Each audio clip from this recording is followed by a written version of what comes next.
When you're coming out of a traumatic relationship, there are some very typical ways in which you try to cope with the pain and you try to move on. However, even though these ways of coping are absolutely understandable, they do keep you from truly moving on, and they do keep you from really obtaining the healing that you need to recover from what you've just been through. And today I'm going to outline for you 3 different ways that women typically attempt to cope with that pain that actually keeps them from moving on, that keeps them from getting the healing that they want. And my hope for you is that this will also help you to have even more compassion for yourself and what you've been through, and give you the courage that you need to be able to take a different pathway toward healing so that you can have people in your life that you can know actually care about you, love you, and are safe to be with. If you are new to a renewed life, please let me know that you're here. Tell me a little bit about yourself. My name is Tanya Cordenbrock. I am an emotional wholeness coach, and I have an online program called Mastering Emotions, where I help women to overcome past hurts, to be able to love themselves, feel loved by others, and have a deeper relationship with God. And I hope you will stay tuned till the end, because I'm going to tell you about a special event that's coming up that I want to invite you to. Now, one of the most damaging effects of a traumatic relationship is that it teaches you to not trust. Because the very definition of trauma is that it crashes your world beliefs that things are the way that you thought they were. You thought this man really loved you. You thought you could trust him. You thought that he was going to be there possibly for the rest of your life. Yet you suddenly discover that something secret is going on, or he becomes abusive and starts calling you all kinds of names and blaming you for all of the problems that are going on, or he suddenly discloses to you that he never did love you and now he has another woman and he is leaving you.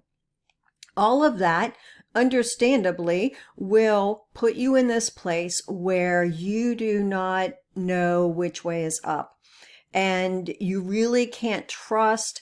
You feel like you cannot trust what it is that you see with your eyes. You don't trust those gut feelings. And so as a result, what you do in order to cope with this, and again, very understandable, in order to protect yourself also, is you generalize that you can't trust anyone.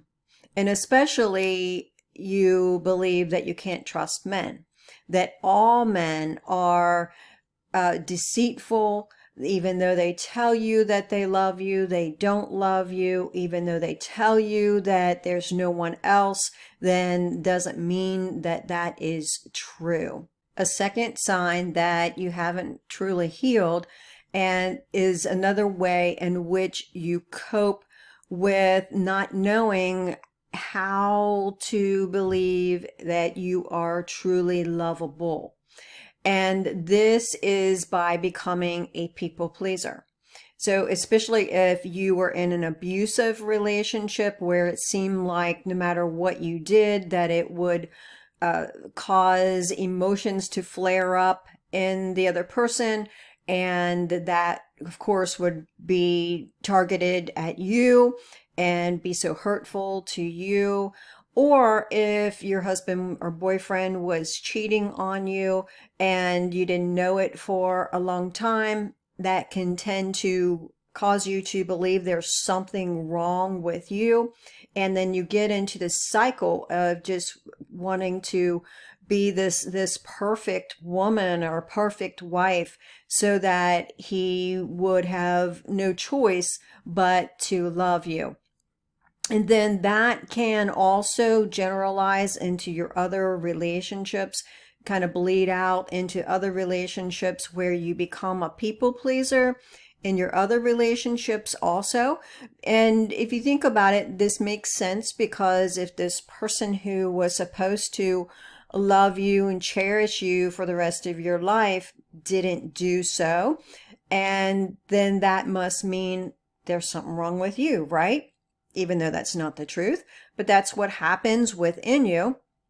So if this person who's supposed to love you and cherish you doesn't do that, doesn't love you, then what are other people going to think of you? How are other people going to love you? Surely they also, it feels like, surely they also will see that there's something inherently wrong with you that makes it so you are not worthy of love. And when you get into this role of being a people pleaser, it is an attempt to not cause anyone to become angry, not to have anything negative about you that they wouldn't like. So this is a way of protecting yourself from rejection and protecting yourself from the hurt of other people's anger. The third place to look to see if you have truly healed from this traumatic relationship or not is your relationship with God. And normally what will happen is, if you have been, significantly hurt in a close relationship, you can come out of that feeling angry at God. And, in your anger, you can, if you realize, okay, this is a place that I'm in and I don't want to be in this place. I want to move past this. I want to become close to God again. Then that actually is a healthier place, because you are recognizing it and you are kind of wrestling with God with those emotions and getting into a better place with Him. However, if you're just stuck in the anger and kind of just written God off to some degree, that you can't trust Him, that He wasn't there for you, this is that's a different place. And it's understandable how you can go to that place, because again, if you couldn't trust this person that you really loved and who was supposed to be loving you, then how can you trust God? How can you trust God when He says He loves you? If these bad relationships happen to you, how can you trust God to take care of you and to look out for you? So it's understandable then why you would go to that place. Now, another thing to look for in your relationship with God that kind of is a clue that you haven't healed all the way is that you feel God is angry at you.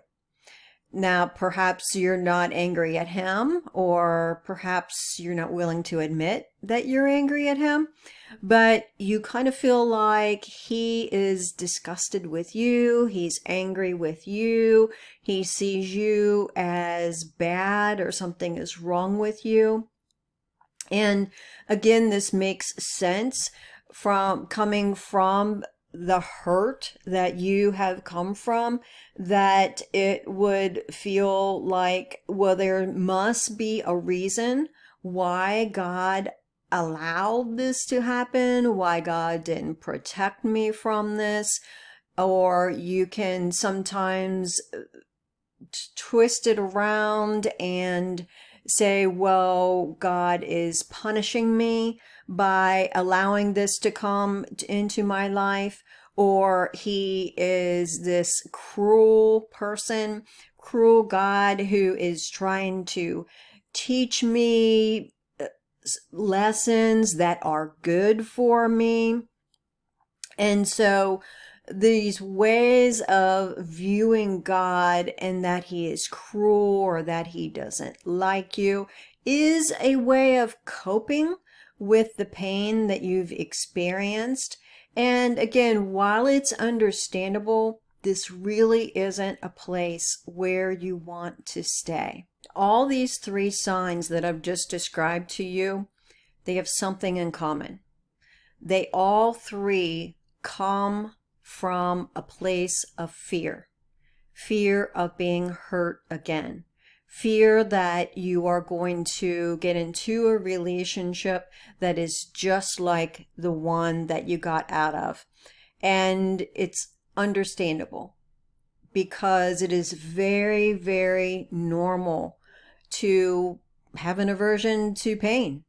That is how we are built, to avoid pain.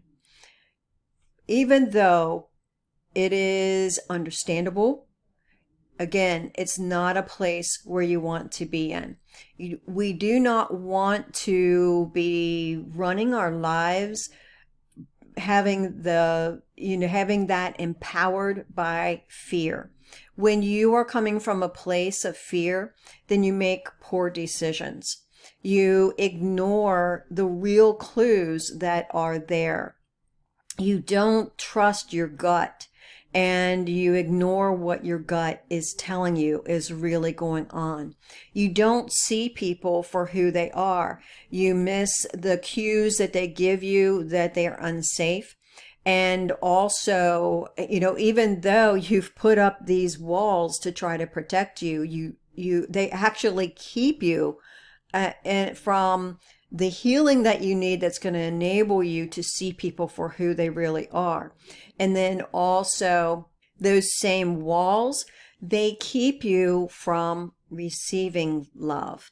They keep you from being able to see how people can genuinely care about you.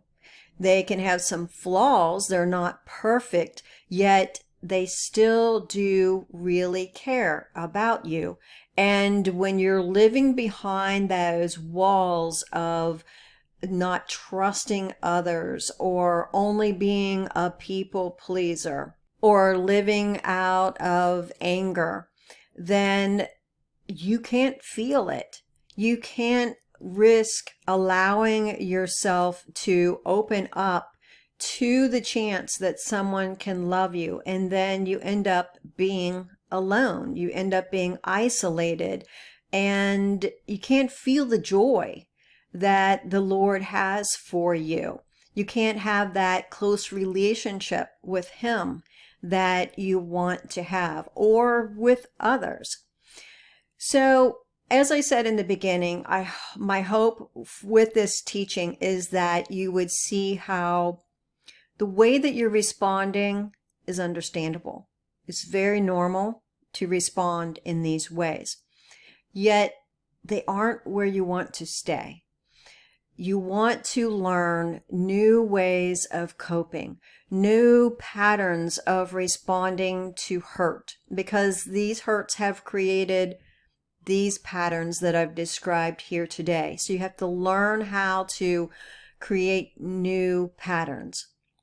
I would be glad to work with you on this in my Mastering Emotions program. It's open right now for you to be able to get started, and I will put a link below for you to check that out. Now, also, I told you earlier that there's an event coming up.